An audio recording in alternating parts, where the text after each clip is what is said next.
어쨌든 일단 한번 쭉 좀 이게 간단하게 다만 무협영화라고 하는 어떤 스테이트 어떤 그 환경에 대한 거는 김 교수님이 워낙 잘 말씀해 주셔서 결론적인 부분보다는 어쨌든 한국의 무협은 중국의 어떤 그 영향으로부터 상당히 많은 영향을 받았다. 근데 이제 아까 그 담양에 아니 하순에 계신 어떤 그 공무원 선생님 말씀하셨던데 순방치안이라고 중국과 우리의 관계라고 하는 것들이 상당히 어떻게 보면은 지리적으로 보면 미국보다도 우리가 더 중국과 우리가 더 가깝다고 저는 생각하고요.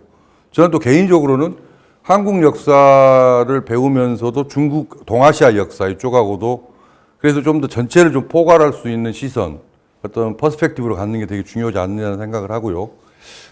제가 이제 이 무협 영화라고 하는 것들이 가지고 있는 어쨌든 서사는 크게 보자면 이제 그러니까 시간, 공간, 인간이라고 저는 보거든요. 기본적으로. 그래서 이제 우리 한국의 무협은 사실은 이거는 이제 요즘에 국뽕, 그러니까 우리가 말했던 패트리어즘에 대한 반대적 이야기이긴 한데 사실 좀 약합니다.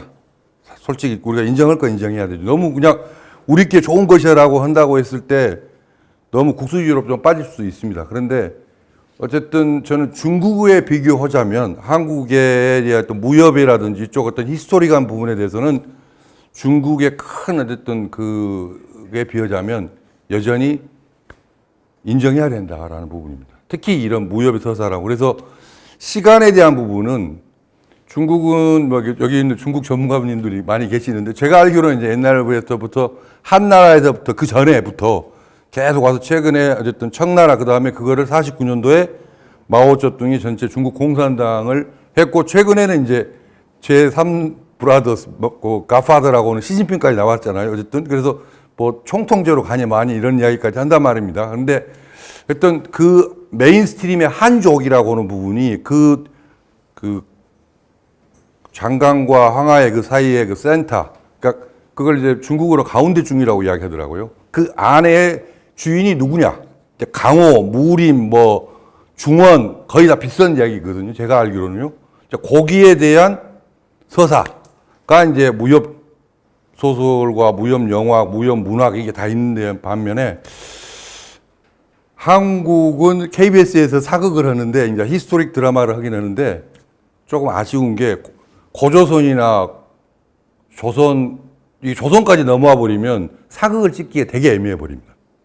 그러니까 가장 근대기 연대기가 고려 말 정도입니다. 그러니까 여러분들 아마 한국의 무협 영화라 특히 이제 우리가 말 스워드 필름이라고 하죠. 칼싸움이 나오는 영화들. 그러니까 칼싸움에 대한 이야기는 좀 더 제가 좀 더 말씀을 드리겠습니다. 일본의 칼싸움, 일본도, 그다음 우리나라 뭐 해동검도니 그러니까 검과 도의 차이도 있고 하거든요. 근데 하여튼 우리는 그래서 보면은 최근에 이제 KBS 뭐 이방원 프로젝트 한다고 하거든요. 어쨌든.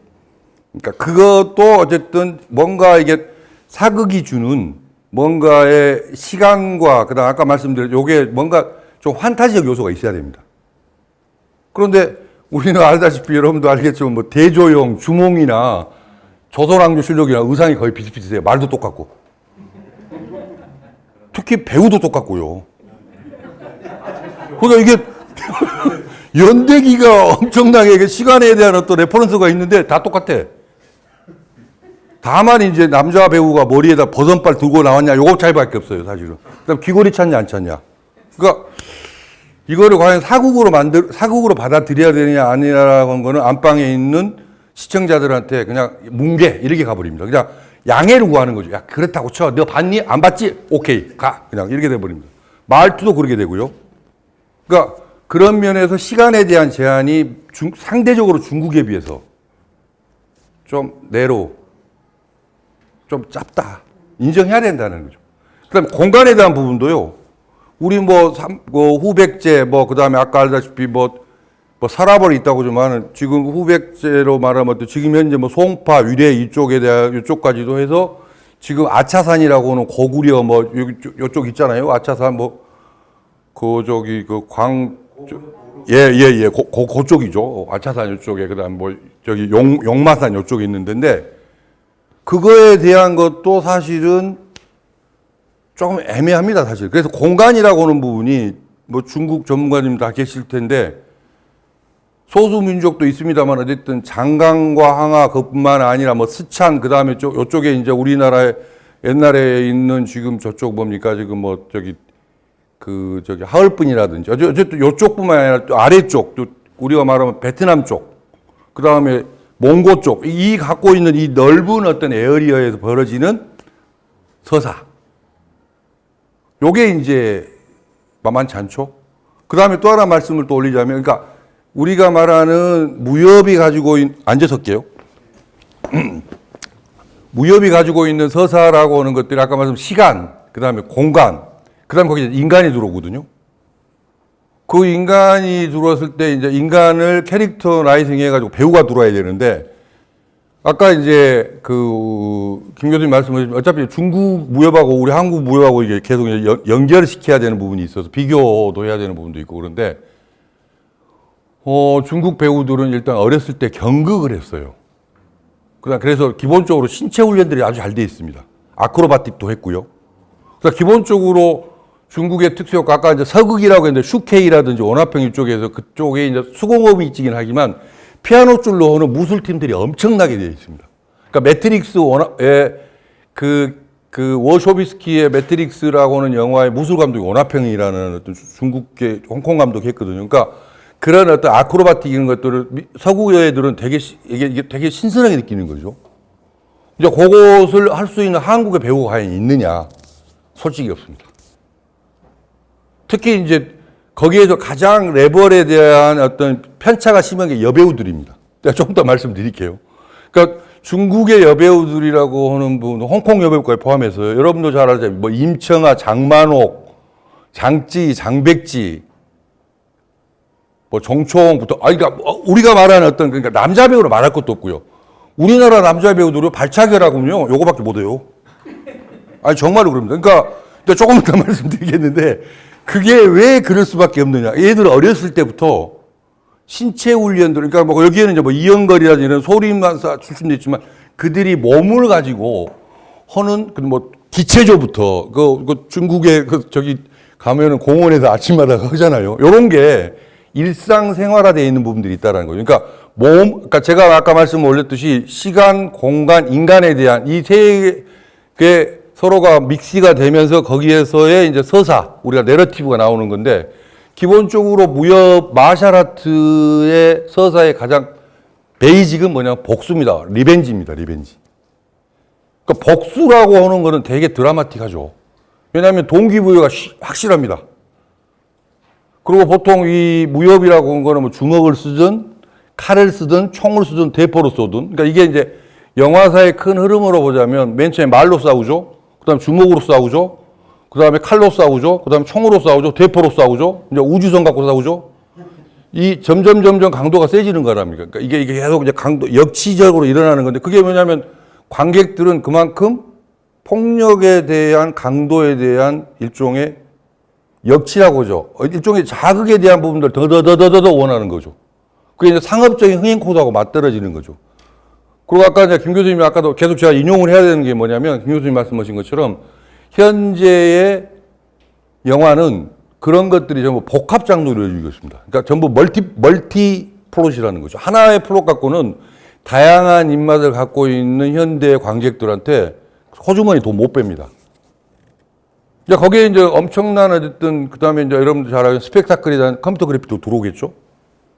그러니까 조금 이따 이제 좀 더 제가 마지막 마무리는 OTT에 대한 이야기도 어차피 좀 해야 될 부분입니다. 현재 이제 여러분 잘 보고 계시는 뭐 오징어 게임이라든지 지옥이라든지 또 이제 뭐 앞으로 이제 한국의 왜냐면 이게 우리 무협하고 다 연결되거든요. 이게 이제 지금 사실은 무협이라고 하는 부분들은 중국이나 좀 더 또 일본도 있습니다. 일본에 대한 이야기도 좀 해야 됩니다만은 간단하게 말씀을 드리자면 어떤 그런 부분을 연결시켜서 보자면 무협이라고 하는 부분에 대한 서사에 대한 기본적 플롯은 복수 플롯이다. 그러니까 제가 이렇게 한번 이야기해볼게요. 여러분들도 무협지를 이제 많이 보셨던 아니면 뭐 중국 드라마를 보셨던 아까 우리 김 교수님 말씀드린 막 중두도 약간의 중독성이 있거든요. 한번 들어가면요. 그 속에서 그냥 정주행 계속 끝까지 보는 부분들이 있어요. 약간 그러니까 중두 페인들이 있거든요. 실질적으로 그냥 계속 보는 부분이 있거든요. 이제 저희는 어렸을 때 만화방에서 무협지로 봤었는데 요즘 누가 무협지를 만화로 봅니까? 전부 이제 우리로 말하면 영화나 드라마로 보죠. 그런데 그러한 이야기들이 가지고 있는 가장 큰 공통점에는 기본적인 어떤 스트럭처가 있어요. 그러니까 지금 저는 여기서 뭐 제가 뭐 어떤 상상력이 있다 않더라도 그 구조에 대한 이야기를 간단하게 얘기하면 이런 겁니다. 어느 왕조, 다이너스티에서 어느 왕조로 넘어갈 때 그 아까 말씀드린 중원, 장관과 이 황하가 이 안에 주인의, 그러니까 메인스트림의 주인이 오너가 누가 되느냐에 따라서 이제 결투가 벌어지죠. 그러면 앵시앵리즘, 구제도를 갖고 있는 사람과 신제도하고 부딪힌단 말입니다. 근데 얘들이 주먹으로 싸울 거예요? 칼로 싸우죠. 총이 나오기 전까지는. 그러니까 칼로 싸우는데 혼자 싸웁니까? 말 타고 오죠.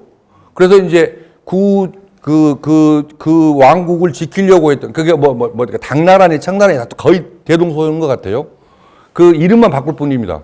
그래서 거기에 있는 어떤 사람이 이제 뭐, 예를 들어서 이제 상징적인 것들을 갖고 있죠. 그 다이너스티를 지키려고. 그래서 그거를 뺏음으로써 정통성을 이어받는 거죠. 새로운 왕조가. 뭐 이방원도 그랬고, 어쨌든 뭐 어떤 새로운 왕조를 만드는 사람들은 전부 그런 어떤 나름대로의 정당성을 획득할 수 있는 하나의 상징 체계가 필요했던 겁니다. 그래서 이제 그 사람 쫓아가가지고 삼족을 멸하죠. 왜냐하면 복수가 들어오니까. 근데 삼족을 멸하는데 막 들어가서 딱 들어오는데 거기에 이제 뭐 주인공이라 그러나요? 뭐 예를 들어서 그 사람은 나를 공격할 걸 이미 알고 아이를, 꼬맹이를 예를 들어 우리로 식으로 하면 마루 밑에다 숨겨놓습니다. 아니면 창고에 숨겨놓든지. 그냥 막 가가지고 이제 다 사실 뒤져 그래. 뭐 중국말로 하겠지만. 그럼 다 뒤져가지고 막 해가지고 막 이제 뭡니까 뭐 부인 오지, 딸 오지, 그다음 노비 오지 뭐 다 와. 한 20명 모였어. 근데 아새끼가 없는 거야. 그래서 이제 걔는 그 마루 밑에 숨어 있죠. 그러고 나서 다 죽여. 왜? 삼족을 멸한다는 이유는요, 복수에 대한 근거를 없앤다는 얘기거든요. 어쨌든 저놈은 복수할 거니까. 그건 유사 이래로 있죠. 그래서 그 복수에 대한 원천, 나름대로 우리가 말하는 싹을 잘라버리는 거죠. 그런데 이제 이 친구는 딱 있는데 그 마루틈에서 엉엉 울면서 숨소리도 못 내고 그 애가 딱 봤는데 그 죽였던 대장이 목에 점이 하나 있네. 요거 이제 하나의 이제 일종의 이제 그 뭐랄까요, 이 맥커핀이죠. 그래서 요거를 딱 두고 이제 이 친구가 결국은 눈물 흘려가지고 얘들 다 가고 나는데 엄마, 아빠, 할아버지 다 죽었어. 펑펑펑 울면서 이 친구가 이제 어떻게 기어가지고 점프 딱 하면은 어느 폭포에 도사 밑에 가 있어서 수련받고 있는 거죠. 그 수련받고 있는 게 어떤 책이 하나 있어, 책이. 그래서 막 거기서 연마합니다. 그건 성룡도 그랬고, 이영걸도 그랬고, 뭐 다 그래요. 그래서 거기서 연마를 하고 난 다음에 어느 정도 하면은 이제 그 사부가 죽을 때면은, 너 하산해도 좋다 그러고, 딱 책 하나 주고 꾹 죽어요. 그럼 이 친구가 이제 이거 갖고, 아까 말씀드렸던 뭔가 권법 있죠. 당랑권이든 예를 들어 이런 어떤 것들을 가지고 가서, 목에 점 있는 놈 찾아가요, 이제. 그런데 얼굴은 몰라. 근데 목에 점 있는 거 하나 갖고 보는 거예요. 근데 저놈이 우리 아빠, 엄마, 할아버지 다 죽였다라는 거지. 그래서 그게 죽이는 이야기입니다. 그러니까 결국은 뭐냐면 이 복수 플롯이라고 하는 거는요, 기본적으로 상당히 잔인합니다.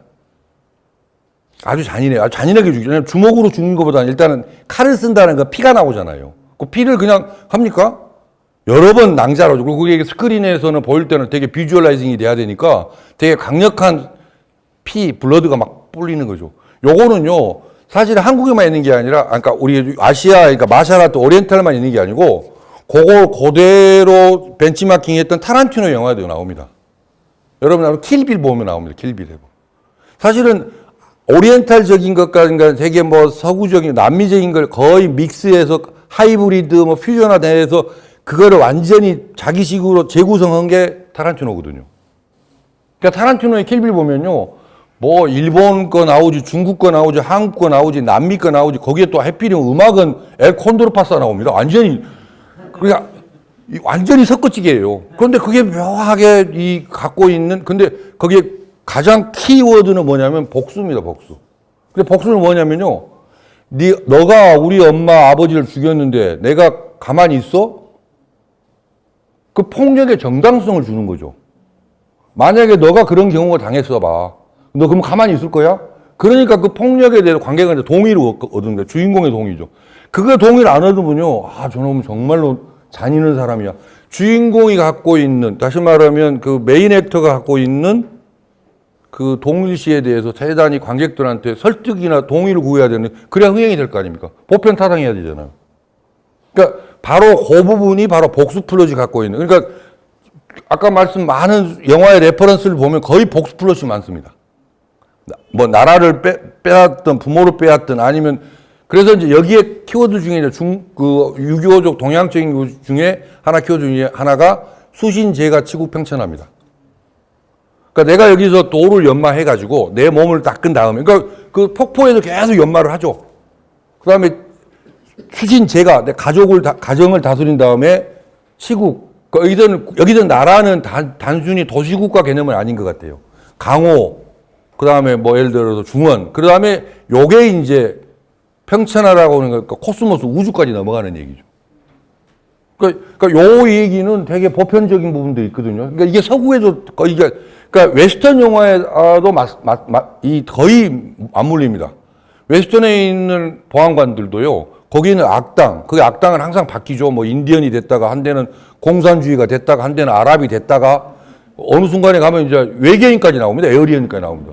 그러니까 SF의 원전은요, 웨스턴 영화예요. 웨스턴 영화가 항해에서 말 단련했더니 말이 붕 떠서 우주선이면 SF입니다.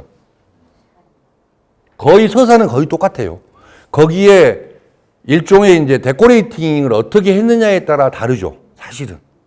그러니까 거의 제가 볼 때는 그 어떤 서사가 갖고 있는 공통점들이라고 저는 보거든요. 그러니까 웨스턴 영화, 그 다음에 우리가 말하는 마샬 아트, 검경 영화, SF 영화 거의 똑같습니다. 실질적으로 거의 똑같아요. 자, 그래서 이제 제가 드리고자 하는 얘기는 아까 말씀드린 것처럼 복수의 플롯 중에 제일 중요한 것 중에 하나는 주인공의 행위에 대해서 정당성과 보편성에 대해서 관객들한테 설득을 시키면 그 영화는 흥행이 됩니다. 너가 만약에 그런 경우면 너는 칼 안 들어?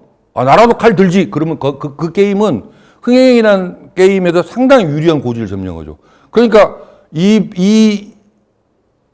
마찬가지로 우리 한국에 우리도 복수 3부작 했던 박찬욱 감독의 영화들도 보면은요, 결국 그거죠. 아들을 유괴했어? 그럼 나는 거기까지 너 쫓아가. 그 다음에 이영애, 금자씨, 마찬가지죠. 친절한 금자씨. 다 그런 구조가 갖고 있는 공통점. 그러니까 그 액션의 부분들은 되게 잔인합니다. 잔인하면 잔인할수록 그 우리가 말하는 분노, 앵거의 이 사이즈는 커지죠. 그러니까 앵거의 분노의 사이즈가 커지면 커질수록 카타르시스는 더 커집니다. 그러니까 조그맣게 싸우는 것보다는 싸움이 커야 되죠. 그 다음에 악당의 힘이 세야 됩니다. 악당의 힘이 약하면요, 내가 갖고 있는 그 악당을 무찔렀을 때 성취감이 약하는 거죠. 그래서 자, 제가 드리는 얘기는 이러한 것들을 중심으로 해서 이제 한국의 마샬아트라고 하는 무협 영화라고 하는 게 아까 말씀드렸던 무협, 여기서 협은요, 협객 이런 뜻도 있습니다. 그러니까 좀 뭐 수업 시간에 이런 말씀 드리면 좀 어떨지 모르겠는데 양아치하고 달라요.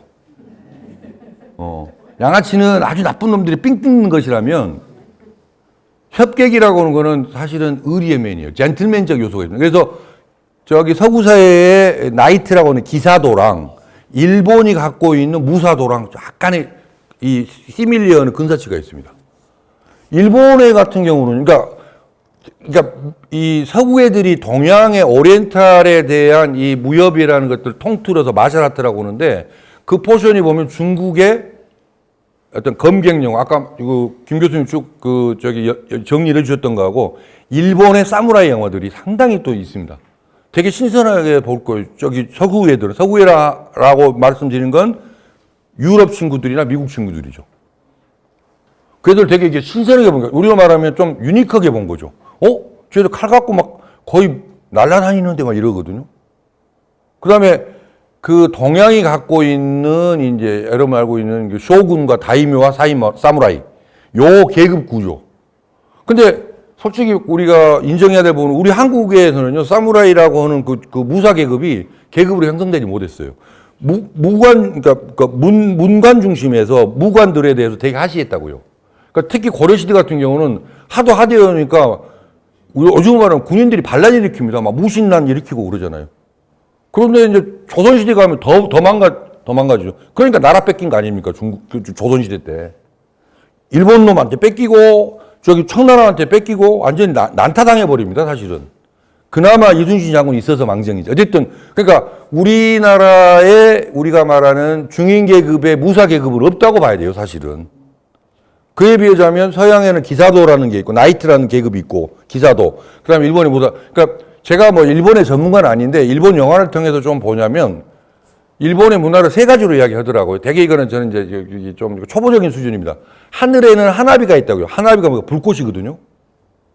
하나비. 그다음에 밑에는 뭐요? 일본은 사쿠라라고 그래요. 벚꽃 있죠.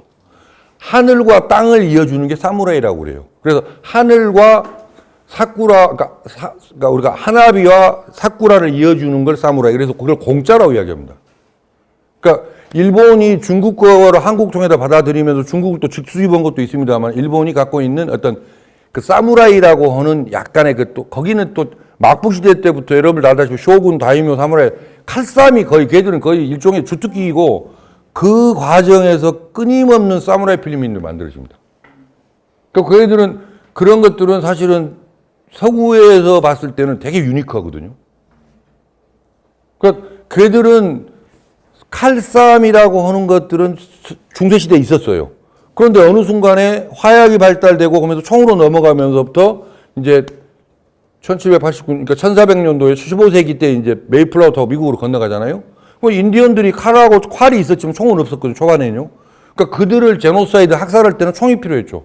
그러니까 서양에는 스워드 필름이라는 게 아예 없어요. 그러니까 미국은 아예 없습니다. 미국은. 그냥 아예 총으로 가버리죠. 제가 한번 요걸 한번 먼저 보여드리면 여러분들이, 그러니까 요거는 사실 이제 마지막에 보여드리려 했는데 한번 요걸 보면 다 이해가 될 겁니다. 이거 여러분 상당히 웃긴 짤이죠. 근데 저는 여기에 상당히 많은 이야기가 들어와 있어요. 그러니까 그러니까 이걸 만든 사람이 스필버그잖아요. 근데 이제 제가 이제 여러분한테 말씀을 올리고자 한 거는 이 서양 친구들이 가지고 있는 총, 그게 이제 그들이 가지고 있는 일종의 사이언스라고 생각하는 거죠. 예를 들자면 우리가 말하는 어쨌든 근데 아랍이라고 하는 거는 서양에서 봤을 때는 이게 이제 넓은 의미로는 아랍도 일종 오리엔탈로 보고 동양으로 보거든요. 큰 틀로 보죠. 동양, 아랍, 인도, 그 다음에 동남아시아라고는 중국, 일본, 한국까지. 그 다음에 동남아시아 이쪽 베트남까지 다 포함하냐면 그쪽에 대해서 느껴지는 것들은 기본적으로는 뭐냐면 동양 애들은 마샬아트라고 하면서 그들이 바라보니까 이게 이제 그 에드워드 사이드라고 하는 어떤 학자가 쓴 1976년도에 오리엔탈리즘이라는 책이 있습니다. 그러니까 이게 되게 비교 문화 연구할 때 거의 원텍스트라고 할 수 있을 정도인데 유태인에도 주이시였던 이 스필버그가 바라보는 서구 세계가 바라본 오리엔탈에 대한 시각이 정확히 나와 있습니다. 너희들 칼 갖고 막 해봐야 우리 총망가면 끝날 이야기죠. 그러니까 서세동점에 대한 베이직이 나는 요거로 보는 거죠. 그들의 멘탈리티는 바로 요거라고 보는 거죠. 까불지 마. 그 다음에 그들은요, 기본적으로 동양을 되게 이 정복해도 된다라고 하는 서세동점에 대한 배직이 깔려 있습니다. 그 이야기가 이제 오리엔탈리즘의 기저에 흐르는 어떤 메인스트림에 대한 어떤 멘탈리티인데, 그러니까 이런 거죠. 걔들은 서구 친구들이 동양을 볼 때요, 되게 미스테리어스라고 이야기를 해요. 그 이야기는 좋게 말하면은요, 아우, 너 신비롭다 이야기고, 나쁘게 말하면요, 너 비과학적이다는 이야기야. 비이성적이다는 이야기죠. 요거는요, 매그니피션트 세븐이라고 하는 이병헌이 나왔던 황야의 7인 리메이크 했던 영화에도 나와요. 최근에 이병헌이 이제, 최근에 한 5년, 6, 7년 정도 됩니다. 매그니피션트 세븐이라고 하는, 그러니까 매그니피션트가 아주 뭐 멋진, 빛나는 뭐 이런 뜻이죠. 근데 그 황야의 7인을 리메이크 한 건데, 거기에 이병헌이 나오는데 걔가 뭐 영어를 잘하든 뭐든 간에 되게 대사가 별로 없어요. 미국 친구들이 나오는, 상당히 좋은 배우들이 많이 나옵니다만은, 그 대사가 없는데, His guise is a mysterious. 그 대사 그대로 나옵니다. 제 신비로. 그러니까 총도 안 쏘고 표창 던져요. 그 이야기는 무슨 말이냐면, 서구 애들은 동양 애들에 대해서 신뢰할 수 없답니다, 사실은. 저희들 사실 디스오더에 그냥 무질서하고, 그 다음에 특히 이제 기독교 중심으로 보자면, 걔들은 하나님도 안 믿잖아. 그러니까 우리가 가서 좀 좋은 말씀 좀 전해야 돼. 복음, 가스펠, 하나님의 말씀을 전해야 되는데, 안 믿어? 그러면 좀 맞아. 그런 어떤 기본적인 시각을 갖고 있죠. 그러니까 대단히 이런 부분에서 보자면은 우리가 가지고 있는 이 동양에 대한 어쨌든 이런 것들을 그쪽에서 볼 때는요, 대단히 유니크하게 보는 부분이 없지만 사실은 이 마셜 아트는 메인스트림은 아니에요. 그들 영화에서는. 그러니까 계속 어떤 메인 디시 먹다가 약간 오늘은 왠지 뭐 다른 거 한번 먹어볼까. 근데 이제 문제는 뭐냐면 어느 순간부터 문명이라고 하는 에너지가 서양에서의 에너지의 기운이 빠지면서 동양 애들이 쫙 올라오고 있는 거거든요. 요거는 이제 제가 조금 이따 OTT하고 또 한번 연동해서 말씀을 올리기로 하고요. 일단은 이제 영화를 좀 볼게요. 별로 시간이 많이 안 남은 것 같은데.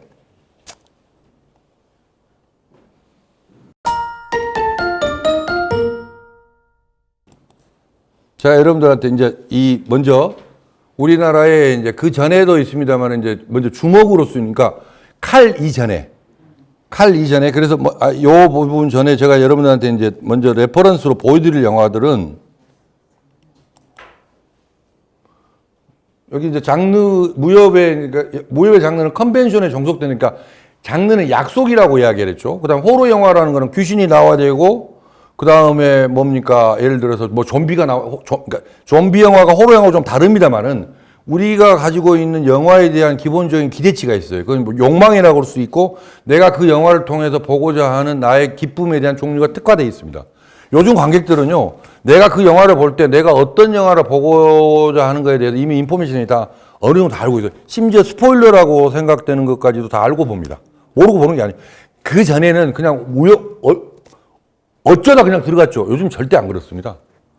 내가 꼭, 오늘은 왠지 이 영화를 봐야 되겠다라고 한다면 그 영화가 가지고 있는 장르적인 것들, 특히 이제 메인 장르라고 하는 거는 액션, 코미디, 멜로입니다. 근데 제가 조금 전에 말씀드렸죠. 요즘은 복잡다단한 관객들 때문에 메인 장르라고 하는 게 모노 프로 갖고 안 한다. 거의 복수 프로. 그러니까 멀티 장르로 간다라는 것이죠. 그렇다면은 기본적으로는 이런 것들이 전부 그래서 갈등을 강화시키고 안타고니스트를 키운다고 하면 당연히 말로 싸웁니까? 아니죠. 주먹으로 싸우든가, 칼로 싸우든가, 총으로 싸우든가. 이런 강도의 사이즈의 갈등을 키워주는 거니까 당연히. 그래서 아까 말씀한 무협의 스토리 정석은 아까 뭐 폭포 이야기하고 복수 이야기했고 복수의 배신의 판타기, 복수의 잔인성을 관객간 동요이고 이런 이야기를 말씀드렸고요. 그 다음에 이제 요게 이제 좀 더 말씀드렸지만 시간 공간 이야기, 그 다음에 한국은 좀 스토리가 부재 좀 한다라는 이야기를 아까 그런 말씀도 우리 역사에 대한 이야기, 그 다음에 이제 이게 아까 김 교수님 말씀하셨던 홍콩의 저널리스트였던 김용, 이 양반도 사실은요 문화혁명 때 이쪽에 그 무협지 같은 거 전부 못 이겼고 막 금수하고 난리 났었어요. 실질적으로 이게 자본주의적이다. 그 다음에 뭐 환타지가 들어오니까 이거 약간의 뭔가 이게 유물론적이지 않다. 근데 이게 다시 다 복원됩니다, 사실은. 그 다음에 이제 요거는 되게 재밌는 연구 논제일 수도 있어요. 그러니까 동양에 김용이 있다면 영국에는 일종의 톨킨이 있는데 요것과 요거의 유사성에 대한 논문들이 꽤 나옵니다, 사실은.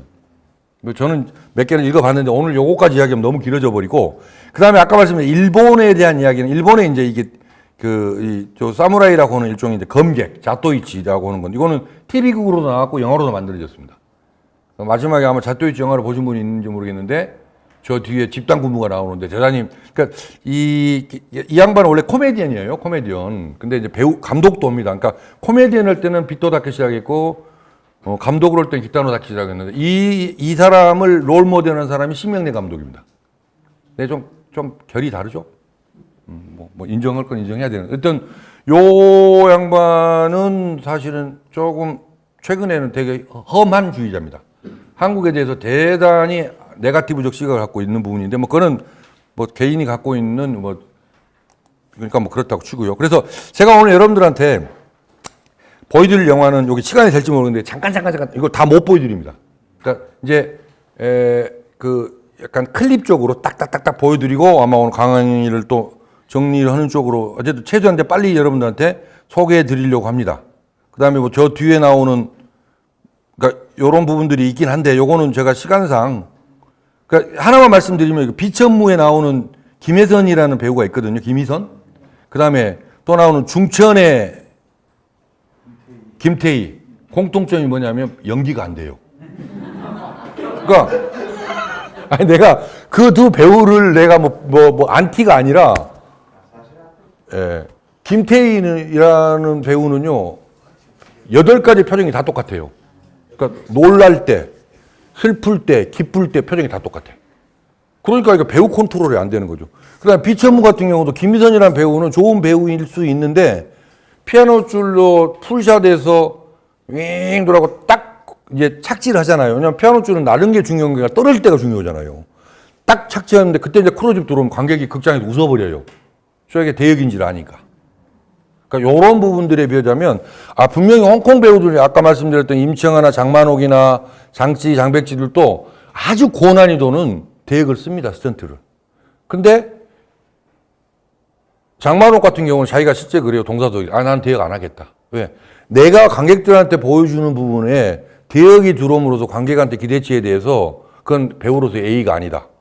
그래서 피아노 줄을 16시간 타고 있었어요. 그래가지고 막 여기가 다 이 사타구니 쪽이 다 벗겨져 가지고 그 정도로 이제 그런 어떤 것들이 있긴 한데 어쨌든 자 일단 뭐 제가 지금 여러분들한테 뭐 시간상 또 제가 한정된 시간을 또 다른 교수님이 또 말씀해 주셨기 때문에 먼저 제가 이제 이 우리나라의 이제 협객이라고 하는 장군의 아들에 대한 영화를 일단 여러분한테 먼저 보여드리고 좀 설명을 해드릴게요. 한번 여러분 보시고 자, 요 부분은요 이제 김두한하고 김동현 이게 장군의 아들 2입니다. 92년도에 말이에요. 장군의 아들 1이 성공하니까 그에 대한 프랜차이즈로 장군의 아들 1, 2, 3이 만들어졌는데 한 달 전인가 2달 전인가 돌아가신 이태원 사장이 이 제작자고요. 감독은 임권택 감독이 했는데 사실은 태흥 영화사가 많은 영화를 만들었지만 실질적으로 장군의 아들 갖고 돈을 벌어줬어요.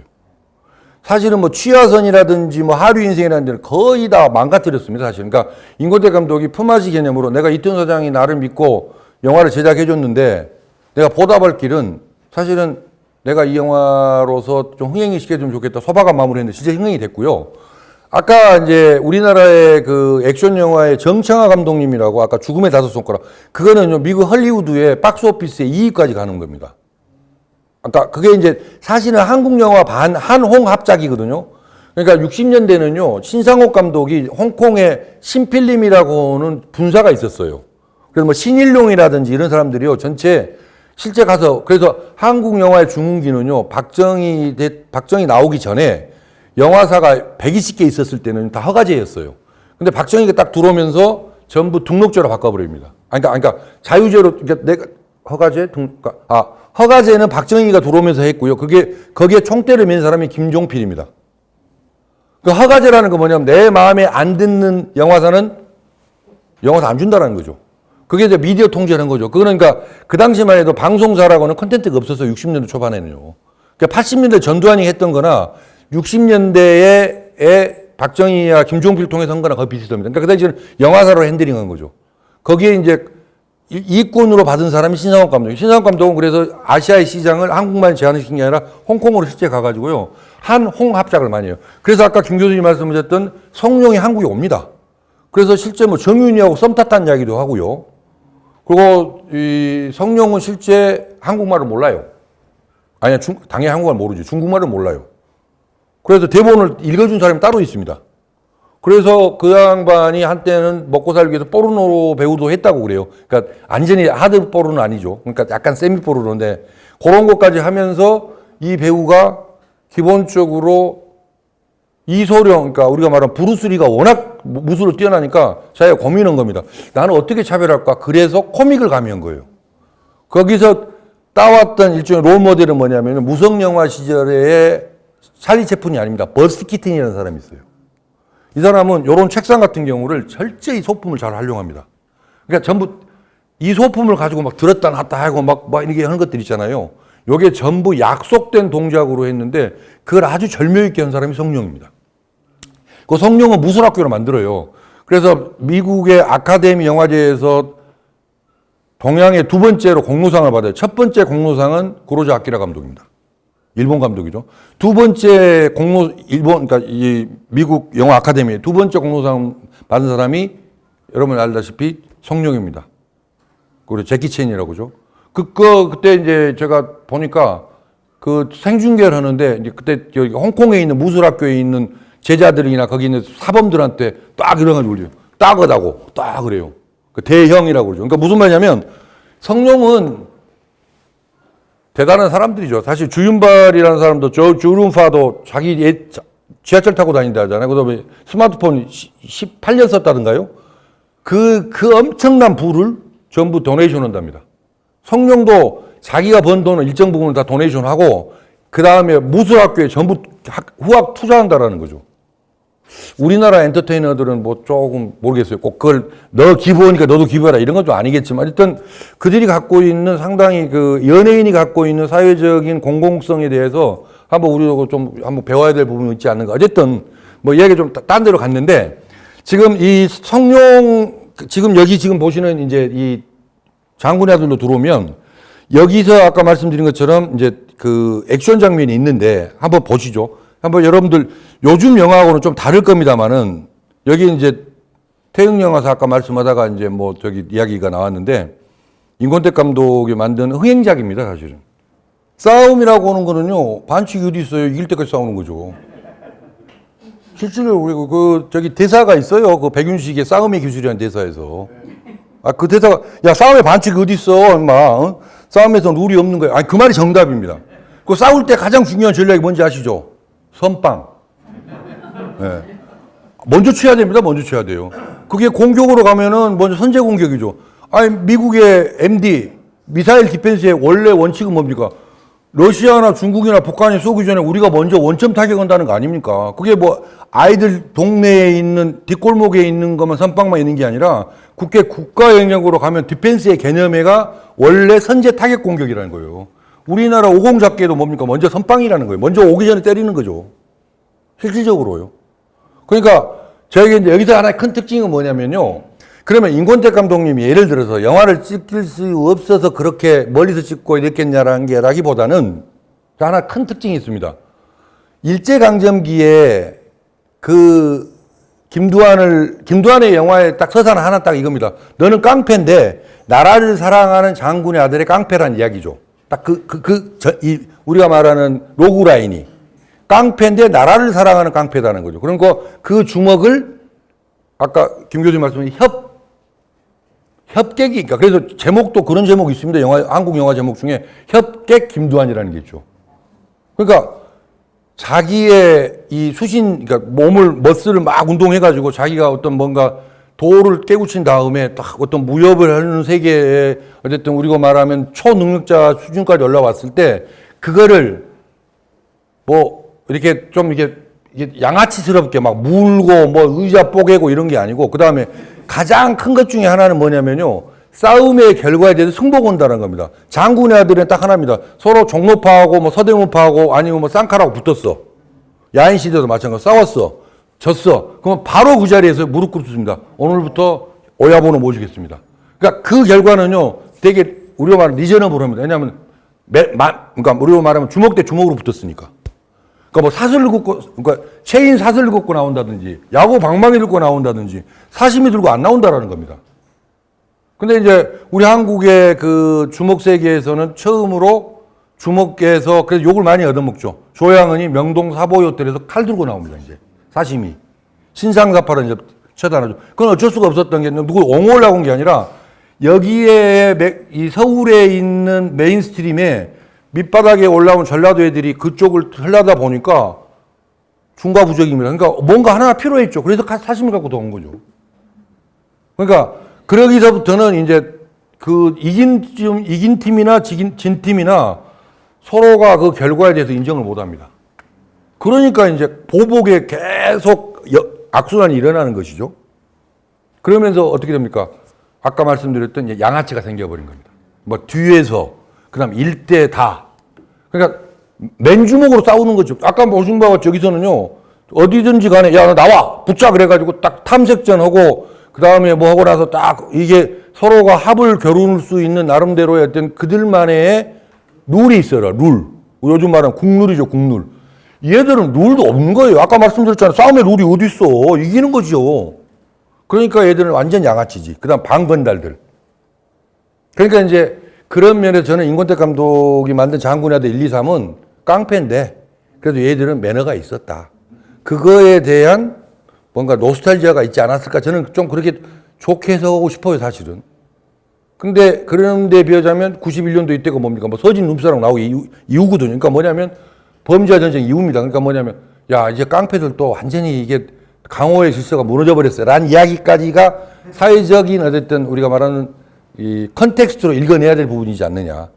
단순히 그거를 그냥 일제강점기에 임원재 감독이 영화를 찍을 줄 몰라서 그건 아니라고 저는 보는 거죠. 그러니까 그나마 깡패인데 김두한이 장군의 아들인데 그래도 얘는 매너라든지 그들이 가지고 있는 남자의 세계들, 수컷의 세계에 나름대로 오더, 질서가 있었다. 저는 이제 그렇게 해석하고 싶은데 여기서는 보면은 그러니까 요즘은 또 이제 그 주목 애들은 이렇게 안 싸워요. 주식 투자하고 코인 장사하지. 왜냐면 돈이 안 되니까. 아니 인건비가 나와야 될까? 이거 뭐 하는 거예요? 이거 안 하는 거. 자, 그 다음에요. 교수님 지금 언제까지 해야 돼요? 곧 끝내야 돼요? 4시 반까지만 했죠. 예, 알겠습니다. 자, 그러면 한국의 또 이제 스타일리스트라고 하는 우리나라의 마샬아트의 이제 이 이명세 감독의 듀얼리스트 형사. 요 영화는 아름답습니다. 한번 보여드릴게요. 사실 이 영화는 두 가지를 실패합니다. 하나는 뭐냐면 아까 맨 처음에 제가 여러분한테 말씀을 올렸던 서사의 부족입니다. 그러니까 우리가 이런 어떤 이게 수어드 필름의 칼싸움의 검경 영화들에 대한 시간에 대한 공간에 대한 특히 인간에 대한 사실은 배우들 정말로 개고생했거든요. 전도연, 김고은, 이병헌. 그런데 인물이 안 붙어요. 그러니까 김고은도 최근에 연기 아주 잘하죠. 무슨 유미세포인가 또 하고 계속 변산에도 잘하고 그러는데 이때만 해도 연기가 그다음에 검객을 하기에는 얼굴에 스토리가 없어요. 김고은이 얼굴이. 그다음에 이때 가장 치명적인 게 뭐냐면요. 이병헌이 스캔들로 터져버렸습니다. 사실은. 그래가지고 안티 이병헌이 돼가지고요. 이 영화가 개봉이 1년 늦어졌어요. 근데 더 이상 미룰 수가 없어가지고 결국은 개봉을 했는데 아니 스타의 이미지가 배우 흥행에도 되게 중요한데 이병헌이 그때 이제 술집에서 여배우 스캔들 젊은 친구들 스캔들 해가지고 완전히 여성 관객들한테 미운 털이 완전히 바뀌었을 때 어쩔 수 없는데 결국은 이제 이병헌은요 자기한테 받았던 이 안티를 뭘로 극복하냐면요 자기 스스로 내부자라는 연기력으로 극복해 버립니다. 그러니까 이제 관객들은 이런 거죠. 쟤 알았어 좀 더티한데 연기 잘하잖아. 그러고 넘어가 버립니다. 정면 돌파하는 거죠. 그러니까 이제는 그런데 제가 볼 때는 이병헌 연기를 잘했죠. 사실은. 근데 제가 아까 말씀드렸던 여전히 여배우들, 제가 그래서 전도연이나 그 다음에 지금 김고은이라는 배우들이 못했다가 아니라 여전히 뭔가 우리한테는 넘사벽이다라는 거죠. 아까 말씀드린 배우가 가지고 있는 그런 어떤 캐릭터를 체화하면서 이 극에서 보여줄 수 있는. 근데 사실 이 시나리오가 문제가 많아요. 그러니까 그 뒤에 이제 시간상 마무리를 지어야 됩니다. 검객이라는 영화가 있어요. 2020년도 작년 영화인데 이건 이제 이 아저씨라고 딸 구하는 테이큰 딸 구하는 얘기는 너무나 서사적으로 너무 이제 좀 익숙한 영화 이야기여서 근데 결국 이 영화도 흥행에 좀 결과가 좋지 않았습니다. 그래서 사실 아까 김 교수님 이제 마무리 짓게 할게요. 이제 한 5분 남았는데 김 교수님 말씀하신 것처럼 한국의 무협 장르가 사실은 실패했다라고 말씀을 하셨는데 사실은 서로 조율되지 않았어요. 저는 한국 무협 영화에 대한 이모저모에 대해서 한번 이야기해 주세요 했는데 사실 좀 걱정을 했던 건 결론 아닌 결론이라면 제가 보는 관점에서는 한국의 무협의 이야기는 사실은 절반의 성공밖에 없습니다.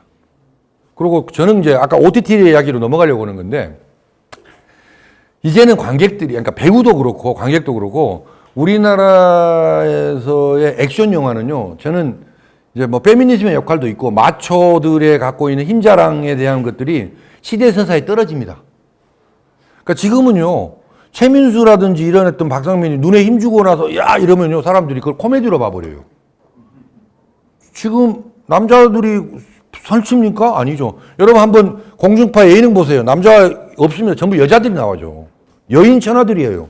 저는 그게 나쁘다가 아니라 그동안의 남자 중심 사회 속에서의, 그러니까 남자 중심에서 남아있는 게는 결국은 저는 유재석밖에 없지 않는가 생각됩니다. 그 나머지는 여성들이 만약에 그래서 골 때리는 그녀들, 여자들이 나오잖아요. 그러니까 이제는 서사가 여자로 넘어갔기 때문에 남자들이 와가지고 주먹 자랑한다? 이것도 이미 저는 이게 시대 서사에서 떨어졌다. 그리고 이건 거의 코미디가 됐고 찍지도 않아. 그러면 더 하나 넘어가서 그럼 칼 갖고 싸워요? 배우가 할 사람이 없습니다. 그리고 배우도 안 하려고 합니다. 왜냐면요. 칼 가지고 오면요. 정말 배우도 개고생해요. 그다음에 위험하기도 하고요. 그러니까 지금 여기 그 검객에 때 나왔던 이제 장혁이 이 블라인드 이제 자토이치의 맹인 검객으로 나오는데 여전히 서사가 부족합니다. 그래서 이제 그러면 한국의 이 액션 영화에 대한 제한적인 아까 말씀드렸던 한국은 최근에 이제 문재인 정부 오면서 이제 페미니즘에 대한 부분 최근에 여러 가지 페미니즘 논쟁도 심합니다만은 대중문화 퍼블릭 컬처에서의 서사 중심은 여성에 대한 걸로 넘어갔고 그건 당연히 그래야 된다고 저는 보고요. 그렇다면 액션 영화나 이런 어떤 스워드 필름이나 그렇다고 해서 한국 영화에도 총이 나온다? 그거는 그 강호석 감독이 말했던 경찰서에 있는 389경 이상 나온 총은 전부 환타지라는 거예요, 한국은요. 경찰서에서 389경 총 외에는 총 어떻게 구합니까? 총 못 구해요. 그 나머지는 다 환타지예요. 그러니까 우리나라는 뭐 총 갖고 어디 턴다는 게 말이 안 되는 거예요. 그럼 칼 갖고 나와야 되는데 지금 조폭도 칼 안 쓴다니까요. 그러면 결국은 할 수 있는 이야기가 뭐예요? 그래서 액션 영화 안 되지. 주먹 갖고 안 되죠. 칼 갖고 안 되지. 총 갖고 안 되지. 그래서 어떻게 됩니까? 한 달에 퍽 뛰어갖고 어디로 가버리냐? 좀비로 가버린 거예요. 좀비로. 그래서 킹덤, 뭐 살아있다. 아까 말씀드렸던 부산행. 그러니까 부산행이라는 게 좀비라는 게 뭐냐면 이제 결국은 액션의 극대점으로 간 거죠. 왜냐 죽였는데 안 죽는 거야. 근데 이게 이제 먹히는 거죠. 아, 이 새끼 안 죽네. 이렇게 되는 거죠. 근데 이게 이제 우리의 한국의 시츄에이션하고 딱 맞아 떨어진 겁니다. 그리고 아까 말씀드린 좀비는 분장만 하면 됐지 무술학교 안 가도 되잖아요. 어? 실질적으로 그러잖아요. 그 다음에 좀비는요, 막말로 말씀을 드리자면 스타 캐스팅 안 해도 돼요. 분장하는데 뭐 그게 잘생긴 얼굴이도 못생긴도 뭔 상관이 있습니까? 떼거지로 나오면 되는 거죠. 그래서 이제 지금은 한국의 이제 K컬처, K무비라고 한 부분이 아까 말씀드린 것처럼 아나크로니즘, 시대서사에 떨어지는 남성서사, 그 다음에 칼총, 이건 이미 넘어갔고, 그러면 할 수 있는 게 뭐냐. 그래서 저는 이제 아까 말씀드린 것처럼 부산행으로 인해서 뭐 나왔던 아까 최근에 나온 지옥이라든지 뭐 오징어 게임도 그 연장선상이라고 봐야 되겠죠. 그러니까 소셜적인 부분. 그러니까 중국이나 일본은요, 제가 볼 때는 이제 영화적으로 보자면요, 소수예라든지 에너지로 이미 거의 다운사이징 되었습니다. 일본 영화요, 일본 애니메이션 영화 80년대, 90년대까지 미야자키 하야오로서 거의 서사 끝났습니다. 일본은요, 전체가 지금 전부 다운사이징 되고 있어요. 제가 보기에는 뭐 일본 전문가는 아닌데 영화가 안 나오잖아요. 그러니까 나오긴 나오는데 되게 미니멀한 영화라, 미니멀한 영화다. 근데 우리는 지금 현재 한국의 OTT에 나오는 여러 가지 넷플릭스뿐만 아니라 뭐 디즈니 쪽에서는요, 한국이 테스트베드가 아니라 메인베드거든요. 그냥 투자하면 돼요. 그냥 가성비가 너무 좋으니까. 200억을 넣었는데 이런 영화를 만들어내? 서구사에서는 한노 배우값 몸값밖에 안 되는데요. 그러니까 한국의 앞으로의 이런 것들은 저는 이제 이런 어떤 아까 말씀드렸던 마샬아트 쪽을 좀 더 특화된 쪽으로 저는 이쪽에 대한 영화들은 계속 만들어질 것 같다. 왜? 딴 데가 못하니까. 그리고 여기 하나 큰 특징이 있습니다. 한국 사회의 계급의 격차에 대한, 그러니까 소셜 트러블에 대해서 한국은 감독들이 직접적으로 이야기하기 시작합니다. 왜? 공중파나 대기업에서는 그걸 펀딩을 안 해줬기 때문에. 넷플릭스에서 해준다는 거 아닙니까? 왜냐면 그 애들은 관심 없어요. 돈 되면 되니까. 자본, 다국적 자본주의라고 하는 것들은 돈 되면 되는 거죠. 근데 가성비가 좋다라는 겁니다. 만들면 되는 거죠. 그 다음에 이익 받고, 아니, 손해를 안 보는, 거기서 이미 전부, 뭡니까, 다 계산이 끝났는데. 그러니까, 손해 안 볼 자신이 있으니까 한다는 것이죠. 그 한국에서는 뭐 그거에 대한 뭐 인센티브가 없냐? 아니죠. 그거 없었으면 만들지도 못하죠. 자, 어쨌든 뭐, 지금 다른 교수님이 하셔야 되니까, 저는 이제 이 정도로 해서, 어쨌든, 한국의 무협의 영화는 여러 가지로 조금 절반의 성공밖에 없다. 근데 이게, 한국에 이게 꼭 이걸로만 딱 끝나는 건 아닌 것 같고요. 아까 인간공간 시간에 대한 요번 부분들은 또 다른 스페이스, 또 다른 서사로 넘어가는데 저는 그게 이제 하나 K-시네마, K-컬처 중에 하나가 이제 좀비와 사회의 갈등의 문제를 접목시키면 거기서 폭발적 서사가 일어난다. 그래서 아마 당분간은 이런 어떤 한국형 드라마나 한국형 컬처는 엄청난 강세가 있을 것 같아요. 왜? 가성비가 좋으니까. 자, 오늘 제 이야기는 그 점 이야기 드려서 고맙습니다.